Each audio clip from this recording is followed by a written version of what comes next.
హల్లెలూయా! చాలా సంతోషము. మరి ఆరాధన వర్తమానం విన్నాం. వారి జీవితంలో దేవుడేం చేశాడండి? పడిపోయినప్పుడు ఇజ్రాయేలీయులు తిరిగి నిలబెట్టాడు. నిలబెట్టిన తర్వాత మరి వారు ఎలా ఉండాలని ఆయన కోరుకున్నాడు అంటే, నిలబడిన వాళ్ళు స్థిరంగా నిలబడాలని ఆయన కోరుకున్నాడు. స్థిరంగా, స్థిరంగా. మరి స్థిరంగా నిలబడినప్పుడు దేవుడేం చేశాడంటే, వారిని ఆశీర్వదించాడు.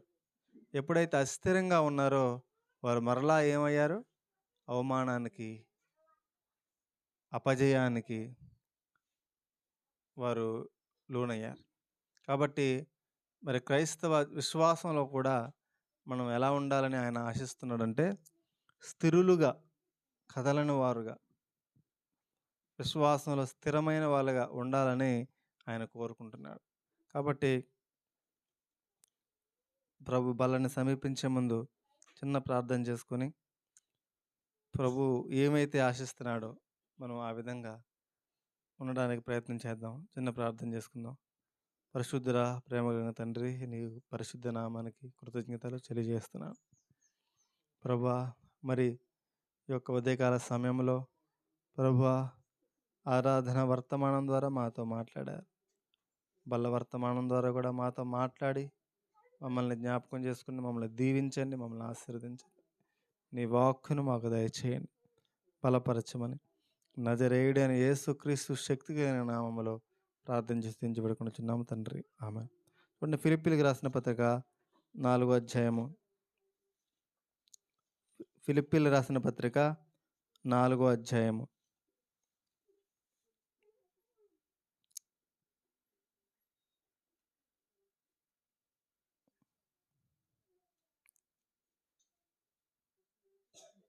ఫిలిప్పీయులకు రాసిన పత్రిక 4వ అధ్యాయము మొదటి వచనాన్ని మనం చదువుకుందాం.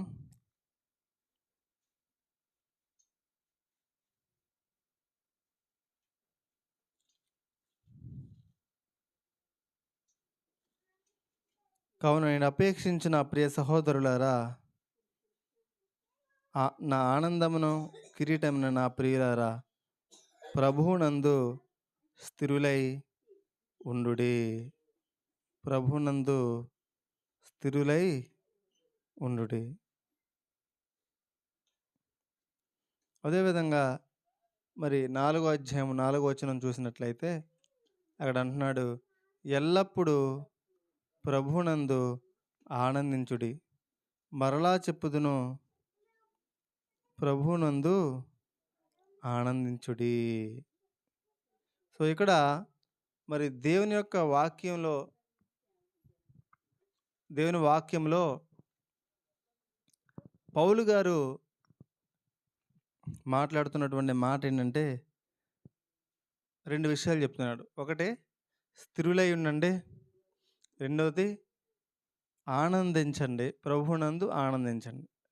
ఎందులో అండి? ప్రభువునందు ఆనందించండి.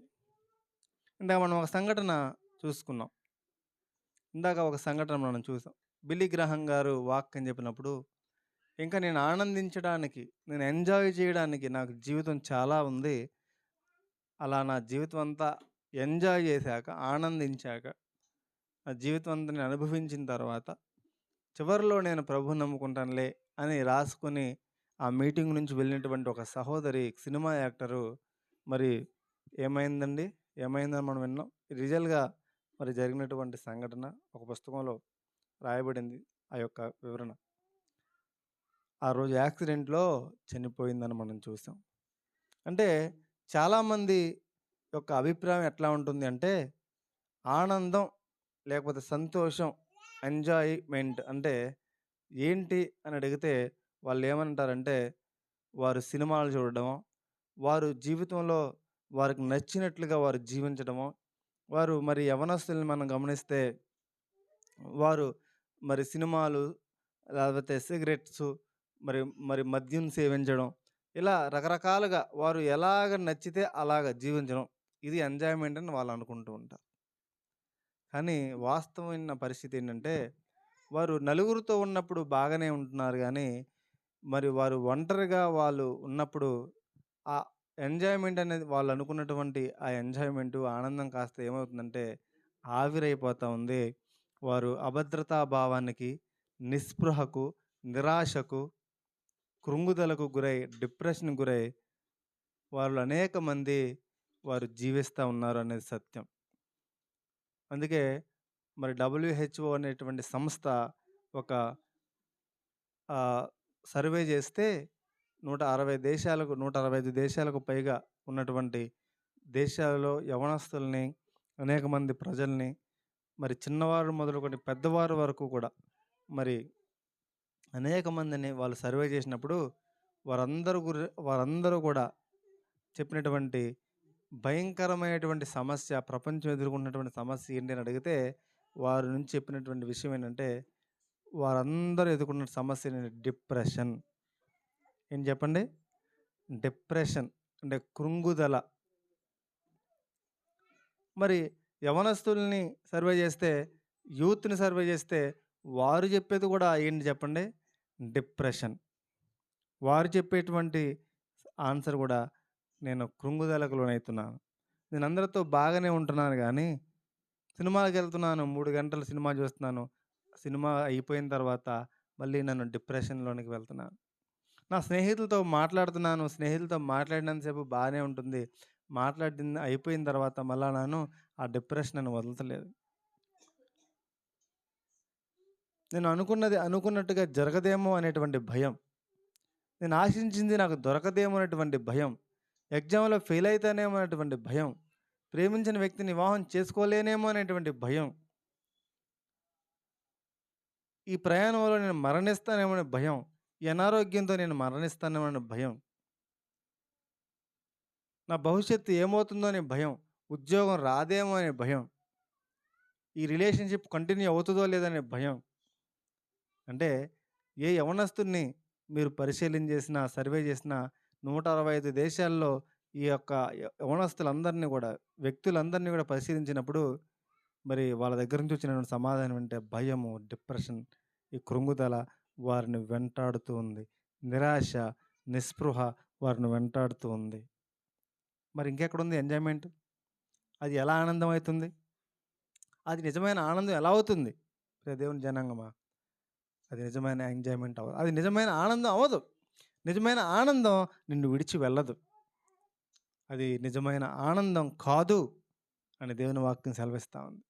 ఎందుకు అంటే నిజమైన ఆనందము అంటే ఏంటి అంటే పౌలుని అడగండి చెప్తాడు.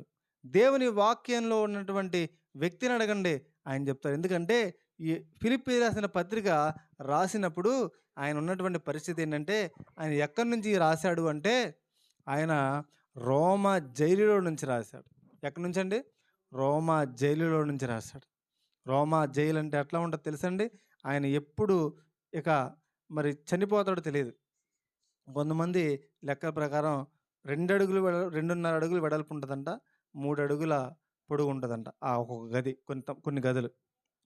కొన్ని గదులైతే కింద నుంచి మురికి నీళ్ళు ఎళ్తా ఉంటాయంట.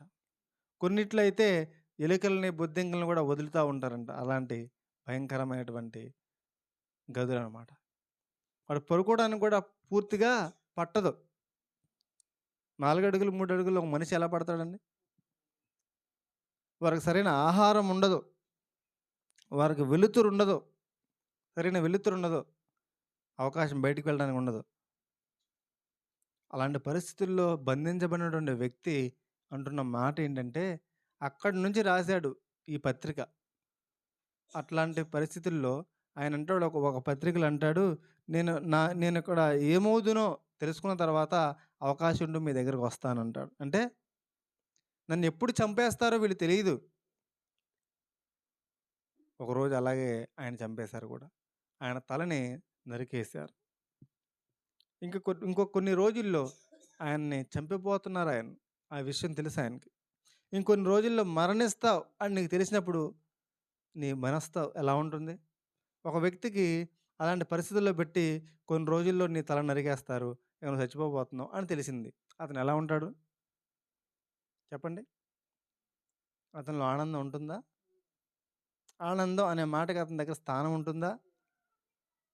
దేవుని నమ్ముకొని దేవుని వాక్యాన్ని ప్రకటిస్తున్నందుకు అట్లాంటి శ్రమలు అనుభవిస్తా ఉన్నాడు గదా! అలాంటి వ్యక్తి దగ్గర ఆనందం అనే మాట కనిపిస్తుందా? వినిపిస్తుందా? ఉండదు. కానీ ఆయన అంటున్నాడు, ఆయన రాస్తున్నాడు ఏమనంటే ఫిలిప్పీ రాసిన పత్రిక ఏమంటున్నాడంటే 4 అధ్యాయం 4 వచనం. ఎల్లప్పుడును ప్రభువునందు ఆనందించుడి. మరలా చెప్పుదును ఆనందించుడి. దేవునికి స్తోత్రం కలుగునుగాక. హల్లెలూయా! మీ సహనమును సకల జనులకు తెలియనీయుడి. మరలా చెప్తున్నా ఆనందించుడి. ఇది ఆనందం అండి. దేవునికి స్తోత్రం. ఇది నిజమైన ఆనందం. నిజమైన హ్యాపీనెస్, నిజమైన సంతోషం. ఎలా వచ్చింది ఆయనకంటే అది ఒకే ఒక్క కారణం ఉంది. అదేంటంటే తన జీవితాన్ని ప్రభువుకి ఆయన సమర్పించుకున్నాడు. దేవునికి స్తోత్రం కలుగును గాక. హల్లెలూయా! అందుకని ఆయన ఆనందం ఆయన దగ్గర నుంచి వెళ్ళడం లేదు. అందుకే ఆయన సంతోషం ఆయన దగ్గర నుంచి ఎవరు తీసివేయలేకపోతున్నారు. జైలు ఆయన సంతోషాన్ని తీసివేయలేకపోతా ఉంది. నిద్రలేమి ఆయన సంతోషం ఆయన దగ్గర నుంచి తీసుకువేయలేకపోతా ఉంది. శ్రమ, కొరడా దెబ్బలు ఆయన సంతోషం ఆయన దగ్గర నుంచి తీసుకువేయలేకపోతా ఉన్నాయి. మరణం ఆయన ఎదురుగా వచ్చి నుంచుంటే ఆ మరణం ఆయన సంతోషం ఆయన దగ్గర నుంచి తీసివేయలేకపోతా ఉంది. కారణం ఏంటంటే ఆయన యేసుని అంగీకరించాడు. ఆయన యేసుకి కుమారుడిగా ఉన్నాడు. యేసు ఆయనకు రక్షకుడుగా ఉన్నాడు. యేసు ఆయన హృదయంలో ఉన్నాడు. హల్లెలూయా! ఏది నిజమైన సంతోషం చెప్పండి? ప్రభువుని కలిగి ఉండడం నిజమైన సంతోషమా? ప్రభువు లేకుండా 3 గంటల సినిమా చూసి 2 నిమిషాలు సిగరెట్ కాల్చి నమ్మకాలు లేనటువంటి స్నేహాలు, రిలేషన్‌షిప్స్ ఈ లోకంలో ఉన్నటువంటి ఎంజాయ్‌మెంట్ అనుకుని నువ్వు పెట్టేటువంటి పేరు ఏదైతే ఉందో అది నిజమైన సంతోషమా? దేవుని జనాంగమా? అది నిజమైన ఎంజాయ్‌మెంట్ కాదు. అది నిజమైన సంతోషం కాదు. దేవునిలో నిజమైన సంతోషం ఉంది. దేవునిలో నిజమైన ఆనందం ఉంది. దేవునిలో నిజమైన ఎంజాయ్‌మెంట్ ఉంది. అది నీకు అర్థమైతే ఆయనను విడిచిపెట్టవు. అందుకని ఆయన అంటున్నాడు, ఆ సంతోషం నీకు కావాలంటే, ఆ సంతోషం నువ్వు అనుభవించాలంటే నువ్వు ఆయనలో స్థిరంగా ఉండి చూడు. హల్లెలూయా! ఆయనలో నువ్వు స్థిరంగా నిలిచి చూడు. నీ జీవితాన్ని ఆయనకి ఇచ్చి చూడు. నీ హృదయాన్ని ఆయనకు అప్పగించి చూడు. దేవుని వాక్యాన్ని నీ మనస్సుతో చదివి ధ్యానించి చూడు. నీ మనస్సుతో నీ అంతరంగంలోంచి నిజంగా ప్రార్థించి చూడు. నీ పాపములు ఆయన రక్తంలో కడిగి వేసుకొని చూడు. ఆ సంతోషం ఏంటో నీకు అర్థమవుతుంది. అంతేగాని కేవలం చర్చికి వచ్చి వెళ్ళినంత మాత్రాన, దేవుని చందా వేసినంత మాత్రాన, నువ్వు 4 పాటలు పాడినంత మాత్రాన, నువ్వు ఏదో ఈ లోకంలో మన చర్చిలో ఇంటి నిండా స్టార్ కట్టి ఈ డెకరేషన్లు చేసినంత మాత్రాన నీకు ఆ నిజమైన సంతోషం రాదు. కానీ నీ జీవితాన్ని దేవునికి ఇచ్చి చూడు. నీ పాపములు ఆయన ఎదుట ఒప్పుకొని నీ హృదయంలోనికి ఆయన ఆహ్వానించి చూడు. ఆయనలో నిలిచి చూడు. ఆయన వాక్యాన్ని ధ్యానించి చూడు. నీకు అర్థమవుతుంది ఆ సంతోషం. అందుకని పౌలు అంటున్నాడు, పౌలు ఏం చేశాడో, ఆ పౌలు సంతోషం ఎందుకని ఆయన దగ్గర నుంచి తీసివేయలేకపోయారో 3 విషయాలు చూద్దాం. ఆయన గురించి మనం చూడాలంటే ఎన్నో విషయాలున్నాయి. బైబిల్‌లో దాదాపు 14 పత్రికలు రాశాడు. 14 పత్రికలు హెబ్రీ పత్రికతో కలిపి. కొంతమంది హెబ్రీ పత్రిక రాయలేదంటారు గానీ, హెబ్రీ పత్రిక కూడా ఆయన రాశాడు. 14 పత్రికలు రాసినటువంటి పౌలు మనం ఆయన జీవితాన్ని పరిశీలిస్తే ఎన్నో విషయాలు తెలుస్తాయి. కానీ ఈ ఫిలిప్పీలు రాసిన పత్రికలోంచి ఒక అధ్యాయం 3 అధ్యాయాల నుంచి కొన్ని విషయాలు 3 విషయాలు చూద్దాం. 3 విషయాలు చూద్దాం. చూసి ఆయన ఎలా స్థిరంగా ఉన్నాడో చూద్దాం. ఆయన సంతోషానికి కారణం ఏంటో చూద్దాం. చూడండి, మొట్టమొదటిది ఆయన అలా సంతోషం కలిగి ఉండడానికి కారణం, ఆయన అలా స్థిరంగా ఉండడానికి కారణం 3 విషయాలు చూద్దాం. మొట్టమొదటిది ఏం చూసామండి? ఆయన సంతోషంగా ఉన్నాడని చూస్తున్నాం. నిజమైన ఆనందాన్ని కలిగి ఉన్నాడని చూసాం. ఎందుకు అలా నిజమైన ఆనందం కలిగి ఉన్నాడంటే ఆయన స్థిరముగా ఉన్నాడు ఆయనలో. ఎందుకు అలా స్థిరముగా ఉన్నాడంటే 3 విషయాలు మనం చూద్దాం. చూడండి, మొట్టమొదటిది 12వ వచనం, మూడో అధ్యాయం, ఫిలిప్పీలు రాసిన పత్రిక మూడో అధ్యాయం 12వ వచనం. ఇదివరకే నేను గెలిచి తినని అయినాను, ఇదివరకే సంపూర్ణ సిద్ధి పొంది తినని అయినాను. నేను అనుకోలేదు కానీ దేని నిమిత్తము క్రీస్తు యేసు చేత పట్టబడితినో దానిని పట్టుకొనవలనని పరుగెత్తుచున్నాను. దేవునికి స్తోత్రం కలుగును గాక. ఒక మాట ఉంది అక్కడ, దేని నిమిత్తము నేను పట్టబడితినో దానిని పట్టుకోవలనని నేను పరుగెత్తుచున్నాను. అంటే పౌలు ఎందుకు ఆయన అలా స్థిరంగా ఉండగలిగాడంటే, స్థిరులై ఉండమన్నాడు కదండి. ఇలా స్థిరులై ఉండడానికి 3 విషయాలు చెప్తున్నా చూడండి. పౌలు ఆయన జీవితానికి ఒక గురి ఏర్పాటు చేసుకున్నాడు. హల్లెలూయా! ఏం చెప్పండి? జీవితానికి గురి. నీ జీవితం లైఫ్ యాంబిషన్ ఏందయ్యా అంటే, నా లైఫ్ యాంబిషను డిఎస్సి జాబ్ కొట్టడం అండి. డిఎస్సి జాబ్ కొట్టడమా లైఫ్ యాంబిషను? నీ లైఫ్ యాంబిషన్ ఏంటి? కలెక్టర్ అవ్వడం. కలెక్టర్ అవ్వడమా నీ లైఫ్ యాంబిషన్? అంతే అయిపోయిందాక? ఈ రోజున కలెక్టర్స్ ఆత్మహత్యలు చేసుకుంటున్నారు. ఈ రోజున కలెక్టర్స్ మంచిదే, మంచి యాంబిషన్స్ అవన్నీ మంచివే. కానీ లైఫ్ యాంబిషన్ అది కాకూడదు. నీ యొక్క కెరీర్ యాంబిషన్ అది. నీ కెరీర్ పరంగా ఒక ఉద్యోగం సంపాదించడం మంచిదే, కలెక్టర్ అవ్వు మంచిదే. కెరీర్ యాంబిషన్ ఇది పెట్టుకో మంచిదే. కానీ నీ జీవితానికి ఉద్దేశం మాత్రం అవి కాకూడదు. అవి మాత్రమే కాకూడదు. ఈ రోజున చాలామంది నీ లైఫ్ యాంబిషన్ ఏంటంటే, ఇదిగో నేను పలానా వ్యక్తిని వివాహం చేసుకోవాలి, లేకపోతే పలానా ఇంత డబ్బు నేను సంపాదించాలి, ఇన్ని కోట్లు నేను సంపాదించి చచ్చిపోయేలోపు. ఇది నీ లైఫ్ యాంబిషనా? ఇది లైఫ్ యాంబిషన్ కాకూడదు. పౌలు ఒక క్రైస్తవుడు అట్లాంటి లైఫ్ యాంబిషన్స్ కలిగి ఉంటే వాడు ఖచ్చితంగా దేవునికి యోగ్యమైన వాడిగా ఉండలేడు, స్థిరమైన వాడిగా ఉండలేడు. నీ జీవితానికి ఒక గురి ఉంది. ఆ గురి ఏంటంటే, నిజమైన దేవుడు ఎవరో తెలుసుకొని, ప్రతి మనిషిని దేవుడు ఒక ఉద్దేశంతో పుట్టించాడు. నిజమైన దేవుడు ఎవరో తెలుసుకొని, ప్రతి మనిషికి ఒక ఉద్దేశం ఉంది. నీ జీవితానికి కూడా ఒక ఉద్దేశం ఉంది. నీ జీవితానికి ఉద్దేశం, నీ లైఫ్కి సంబంధించినటువంటి గురి, గమ్యం అది ఏంటంటే, నీ జీవితము నిజమైన దేవుడు ఎవరో నువ్వు తెలుసుకున్నావా? అది మొట్టమొదటిది. అది తెలుసుకున్నావా? మంచిది. ముందు అది తెలుసుకో. నీ నిజమైన దేవుడు ఎవరో యేసుక్రీస్తు ప్రభు.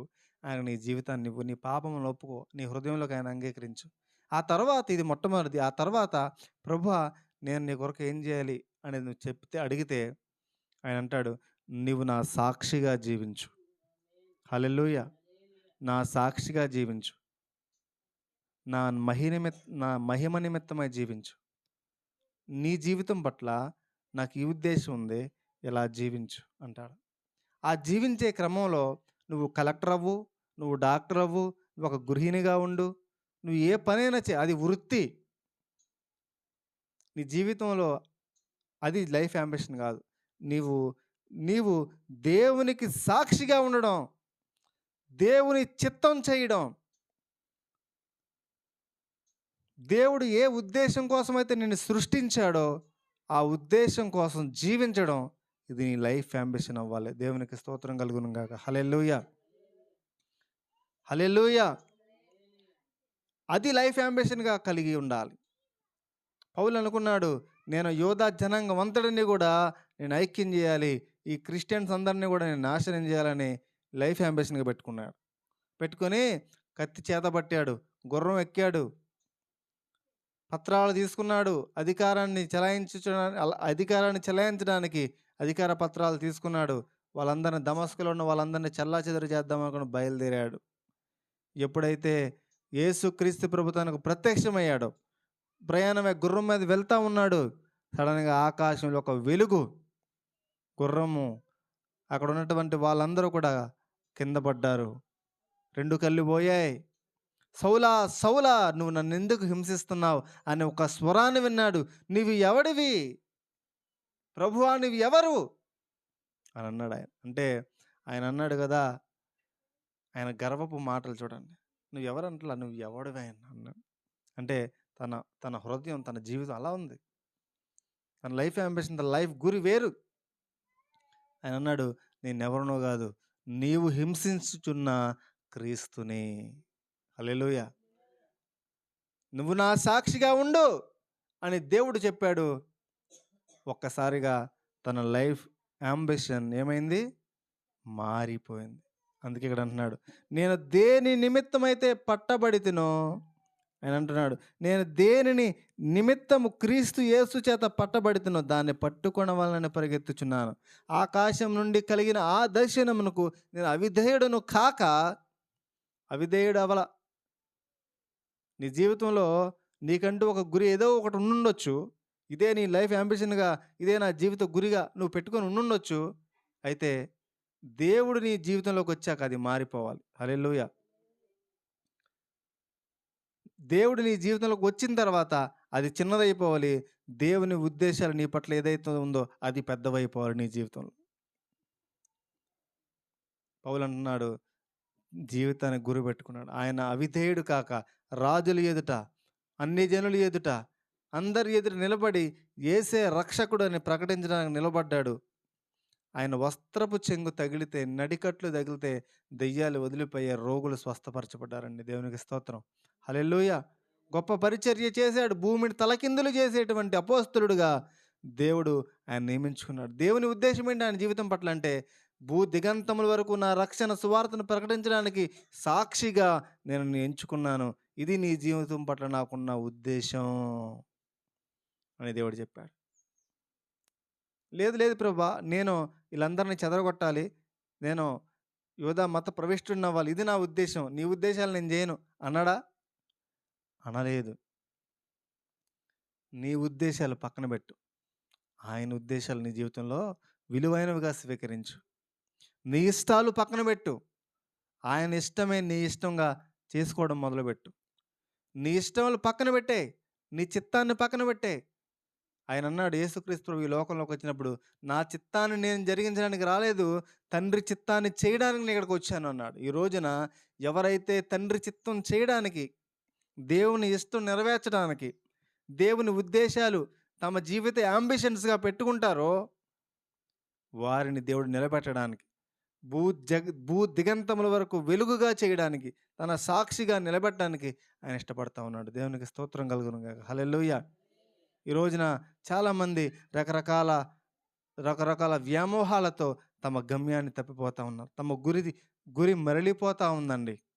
ప్రియ దేవుని జనాంగమా, నీ పట్ల, మీ పట్ల, మన పట్ల ఆయనకు ఒక గొప్ప ఉద్దేశం ఉంది, గొప్ప ప్రణాళిక ఉంది. అది పట్టుకోవడానికి పరిగెత్తు. ఈ రోజున నీ గురి ఏదో ఉండుండొచ్చేమో, కానీ ఈ రోజున ప్రభా, నా గురిని నేను మార్చుకుంటాను. నీ వృత్తి కోసం, నీ బ్రతుకు కోసం, నీ జీవనాధారం కోసం ఏ గురైనా పెట్టుకో, తప్పులేదు.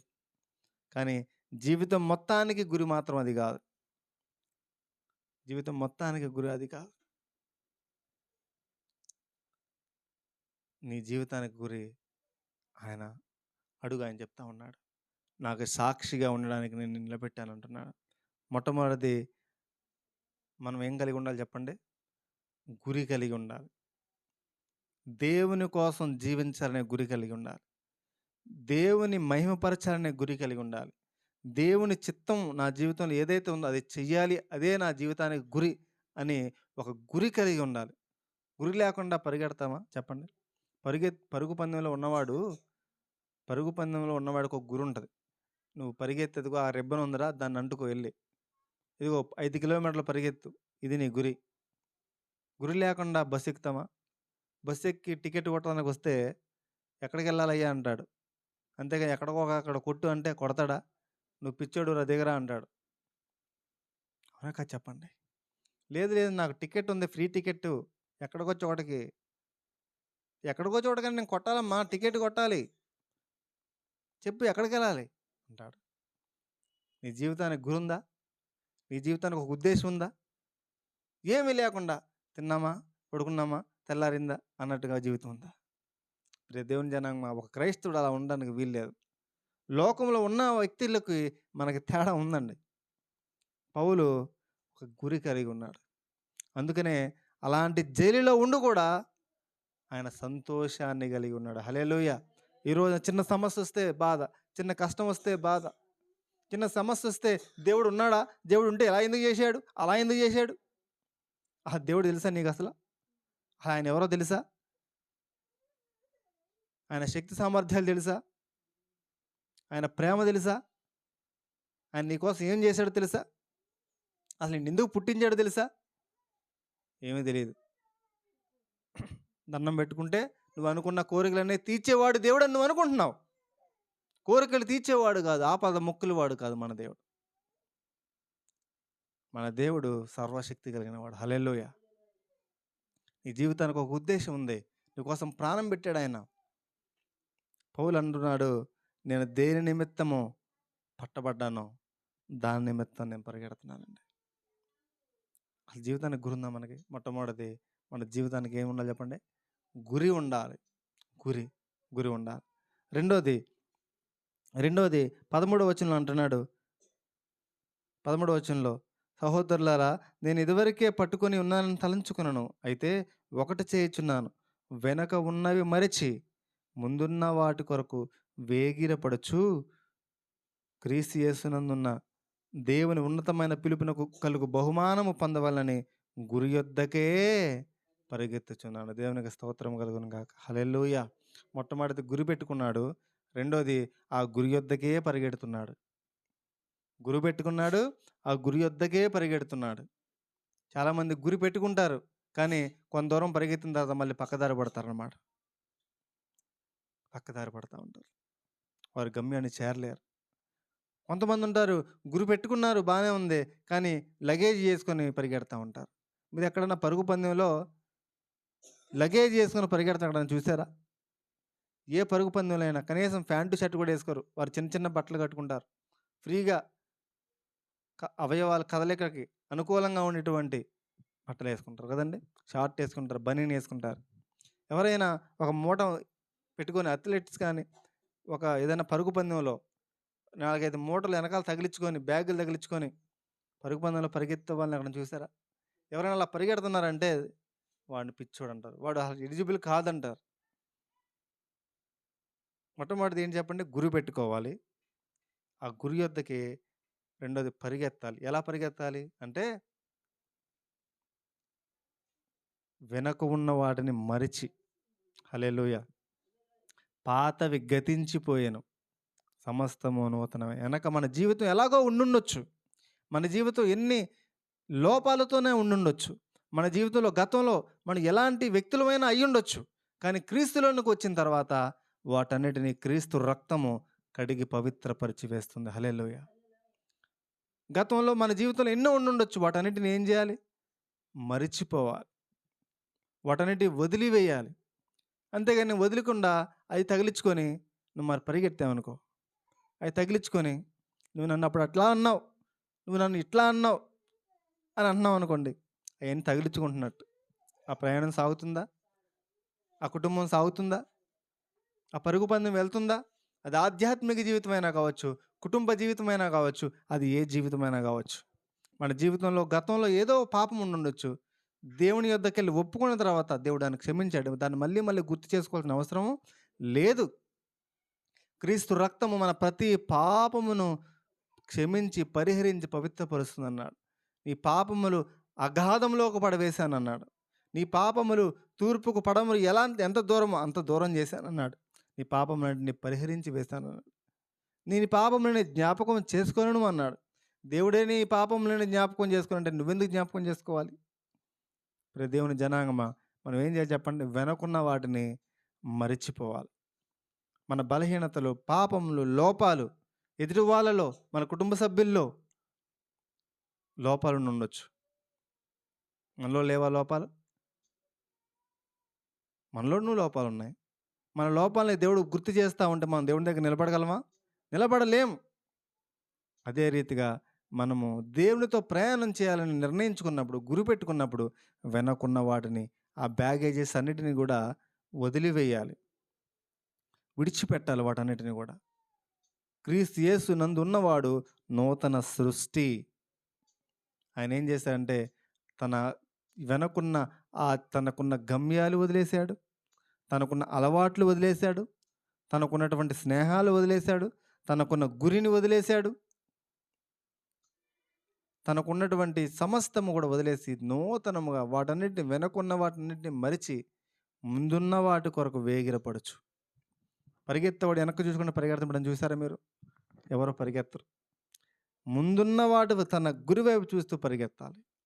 అలా పరిగెత్తాడంట.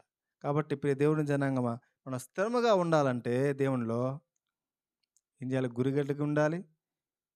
ఆ గురి వైపు వెనుకున్న వాటిని ఆ గురి వైపు పరిగెత్తాలి. ఎలా పరిగెత్తాలంటే వెనుకున్న వాటిని మరిచి పరిగెత్తాలి. మూడోది చూడండి, 7వ వచనంలో మాట్లాడుతున్నాడు.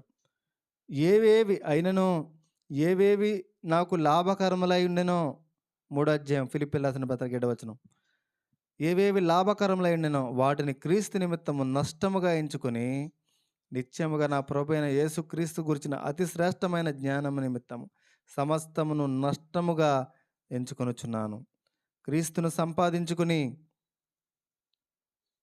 ధర్మశాస్త్రము మూలమైన నీతిని గాక క్రీస్తునందరి విశ్వాసం వలన నీతి అనగా విశ్వాసమును బట్టి దేవుడు అనుగ్రహించు నీతి గలవాడనై ఆయనందు అగపడి నిమిత్తం ఏ విధము చేతనైన మృతులలో నుండి నాకు పునరుద్ధానం కలగవలని ఆయన మరణ విషయములో సమానానుభవము గలవాడనై ఆయన పునరుద్ధాన బలమును ఎరుగు నిమిత్తము ఆయన శ్రమలలో పాలివాడినొకటి ఎట్టుతో ఎరుగు నిమిత్తము సమస్తమును నష్టపరుచుకొని వాటిని పెంటతో సమానముగా ఎంచుకొనుచున్నాను. హల్లెలూయా. తనకు ఏవేవి లాభకరములై ఉన్నాయో వాటన్నిటిని నష్టముగా ఎంచుకున్నాడు, నష్టముగా చేసుకున్నాడు. చివరికి అంటున్నాడు వాటిని పెంటతో సమానంగా ఎంచుకున్నాడు. ఎంత మాట చూడండి. తను తను తన గత జీవితంలో ఉంటే తను యోధ మత ప్రవిష్టుడు, గొప్ప శాస్త్రి, గొప్ప బైబిల్ పండితుడు, గమలీయేలు పాదాల దగ్గర నేర్చుకున్నాడు. రాజులతో మంచి సత్సంబంధాలు ఉన్నాయి. ఘనత వహించినటువంటి అధికార బలం ఉంది ఆయనకి. బెన్యామీను గోత్రికుడు. ఆయన వెనకాల జనబలం ఉంది, ధనబలం ఉంది, ఘనత ఉంది. వీటన్నిటిని కూడా ఎలా ఎంచుకున్నాడు అంటే పెంటతో సమానంగా ఎంచుకున్నాడు. ఎవరి కోసం? క్రీస్తు కోసం. ఈరోజు మనం ఎంచుకోగలుగుతున్నామా? క్రీస్తు నిమిత్తము లోక ఆచారాలని, గత జీవితాన్ని అలా అసహించుకోగలుగుతున్నామా? పాపాన్ని అలా అసహించుకోగలుగుతున్నామా? దేవుని చిత్తం నుండి, దేవుని ఉద్దేశాల నుంచి, దేవుడు నీ పట్ల కలిగి ఉన్న గురి నుంచి నిన్ను పక్కకు తప్పించే పాపం విషయంలో, నిన్ను పక్కకు తప్పించే లాభం విషయంలో నీ హృదయము అలా పెంటతో సమానంగా వాటిని ఎంచుకోగలుగుతుందా? ఎంచుకోగలగట్లా. వెనుకున్న వాటిని, గత లోపాలని, గత పాపాలని పెంటతో సమానంగా ఎంచుకున్నాడు. ఎవరన్నా వాటిని భుజం మీద వేసుకొని వస్తారండి? వాటిని మోసుకొని వెళ్తారండి? బహిర్భూమికి వెళ్ళి విడిచి వచ్చేస్తారు కదండి. ఎంతో అసహ్యంగా, నీచంగా చూస్తారు కదండి. గత జీవితాన్ని అలా చూడమంటున్నాడు దేవుడు కూడా. అలా విడిచిపెట్టమంటున్నాడు. అలా నష్టంగా ఎంచుకో. నీ జీవితాన్ని నూతన పరుస్తాడు దేవుడు. నీ జీవితాన్ని బలపరుస్తాడు. నీకు ఒక జీవిత ఉద్దేశాన్ని ఇచ్చాడు. ఆ ఉద్దేశం కోసం జీవించు. నిజమైన శాంతి, నిజమైన సంతోషం, నిజమైన సమాధానం, నిజమైన ఆనందం నిన్ను ఆవరిస్తాయి. నువ్వు కలిగి ఉంటావు ప్రభు అంటున్నాడు. అందుకని అంటున్నాడు ఆయనలో నువ్వు స్థిరంగా ఉండగలుగుతావు. అప్పుడు నువ్వు నిజమైనటువంటి సంతోషాన్ని, శాంతిని అనుభవించగలుగుతావు. 3 విషయాలు మనం చూసాం. 3 విషయాలు ఏంటి చెప్పండి? జీవితానికి గురి ఏర్పాటు చేసుకున్నాడు పౌలు. ఆయన స్థిరంగా ఉండడానికి ప్రభువునందు స్థిరులై ఉండమన్నాడు. ఎల్లప్పుడూ ఆనందించండి అన్నాడు. ఆయన ఆనందించడానికి కారణం ఆయన స్థిరంగా కొనసాగాడు ఆయన చిత్తంలో. ఆయన స్థిరంగా ఎలా కొనసాగాడు అంటే ఆయన గురి పెట్టుకున్నాడు. ఆ గురి యొద్దకు ఆయన పరిగెత్తాడు. ఆ పరిగెత్తే క్రమంలో రెండవది ఆ వెనుక ఉన్న వాటిని మరిచిపోయాడు.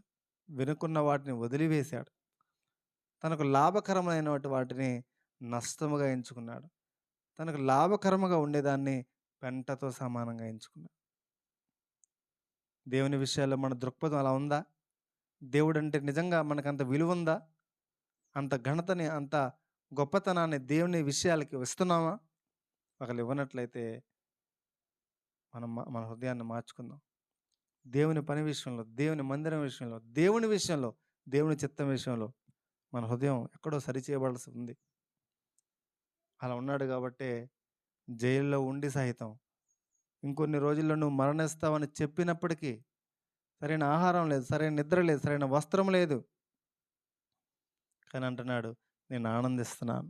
ప్రభువునందు ఆనందిస్తున్నాను. నేను ప్రభువుని పోలి నడుచుకుంటున్నాను అని ఆయన అనగలిగాడు. ప్రియ దేవుని జనాంగమా, ఈ రోజున నీ జీవితంలో నిజంగా సంతోషం ఉందా? నిజంగా సంతోషం ఉందా నీ జీవితంలో? ఒకవేళ లేదా? శాంతి ఉందా నీ జీవితంలో? లేదా? నీ జీవితంలో సమాధానం ఉందా? లేదా? ఒకవేళ లేకపోతే ఈరోజు పౌలు వలె ఎందుకు మన జీవితాన్ని ప్రభు వైపు తిప్పకూడదు? ఒకవేళ లేకపోతే పౌలు వలె ఎందుకు మన జీవితాన్ని ఒక గురి ఏర్పాటు చేసుకోకూడదు? దేవుని చిత్తం చేయడానికి, దేవుని కోసం జీవించడానికి, దేవునికి నీ జీవితాన్ని ఇవ్వడానికి ఎందుకు నిర్ణయం తీసుకోకూడదు? ఈ లోకంలో టెంపరరీ లైఫ్‌ని, టెంపరరీ సంతోషాల్ని ఎంతసేపు పట్టుకొని వేలాడతావు? నిర్ణయం నీదే, నిర్ణయం మనదే. తల వంచుదాం, ప్రార్థన చేసుకుందాం. ఒక చిన్న ప్రార్థన. ప్రభా, అవును, నా జీవితంలో నిజంగా సంతోషం లేదు. ప్రభా, నిజంగా నా జీవితంలో శాంతి లేదు. నిజంగా నా జీవితంలో సమాధానం లేదు. ప్రభా, నిజంగా నా జీవితంలో నిజమైన సంతోషం లేదు. నేను డిప్రెషన్‌కి లోనవుతున్నాను.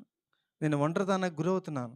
కారణం ఏంటంటే నా జీవితాన్ని నీకు ఇవ్వకపోవడమే.